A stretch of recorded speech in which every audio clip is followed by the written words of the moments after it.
Un cours sur l'Église, pourquoi et pourquoi faire? C'est quoi l'Église? Alors, l'Église, je ne sais pas exactement ce que c'est. Ce que je sais, c'est que ce n'est pas l'institution à laquelle on pense, mais que depuis toujours et encore aujourd'hui, les chrétiens ont fait l'expérience que l'expérience du Dieu Trinité, c'est pas seulement une expérience entre Dieu et moi, c'est aussi une expérience avec mes frères, les deux bras de la croix. Et que être chrétien, c'est l'être avec d'autres et ça a des conséquences dans sa façon de vivre. Est-ce que c'est important que l'Église existe aujourd'hui? Alors il est important qu'il existe des formes de réalisation de l'Église, c'est-à-dire qu'on puisse rencontrer l'Église, qu'on puisse rencontrer les chrétiens en groupe social. Les chrétiens qui récitent le credo disent aussi « je crois en l'Église ». Qu'est-ce que ça veut dire? Ça veut dire justement que cette expérience de la foi en Dieu, avant ils ont parlé du Père, du Fils et du Saint-Esprit, est une expérience sociale. C'est une expérience qui se fait en groupe. Ça ne veut pas dire que tous sont chrétiens, que tous sont appelés à être l'Église, mais ça veut dire qu'il est impossible d'être dans le Dieu Trinité sans avoir une expérience sociale et une expérience qu'on appelle ecclésiale.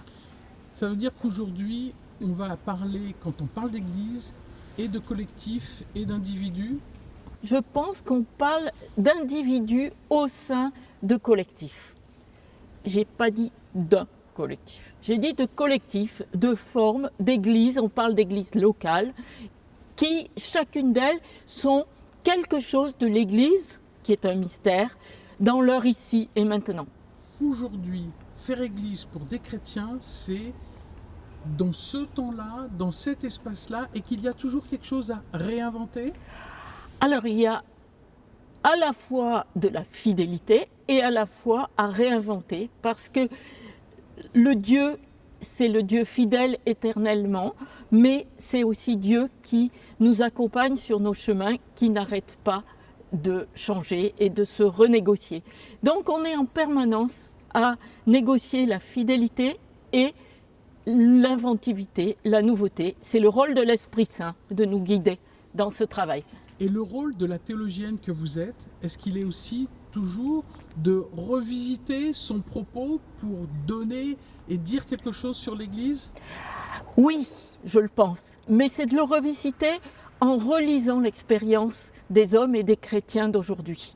C'est-à-dire que on ne peut pas faire de la théologie de l'Église qui descend du ciel. L'Église, c'est des ici et maintenant des chrétiens. Alors, c'est également sur l'histoire, parce qu'on ne peut pas faire l'impasse de 2000 ans d'histoire et de se dire pourquoi ils ont négocié de cette façon à tel moment, et comment les chrétiens, à chaque moment de l'histoire, et particulièrement aujourd'hui, pensent qu'ils doivent assurer la présence de l'Église dans le monde de ce temps. Une question plus perso, qu'est-ce qui fait que vous aimez, vous, cette Église? Je reste très admiratrice quand je circule dans les diocèses, dans les paroisses, de l'énergie que les chrétiens de base, les catéchistes, les animateurs liturgiques déploient pour que vive l'Église, c'est-à-dire pour que Dieu soit présent dans leur village, dans leur paroisse, et soit annoncé. Et c'est au service de cette énergie des chrétiens que je me mets en faisant un cours sur l'Église.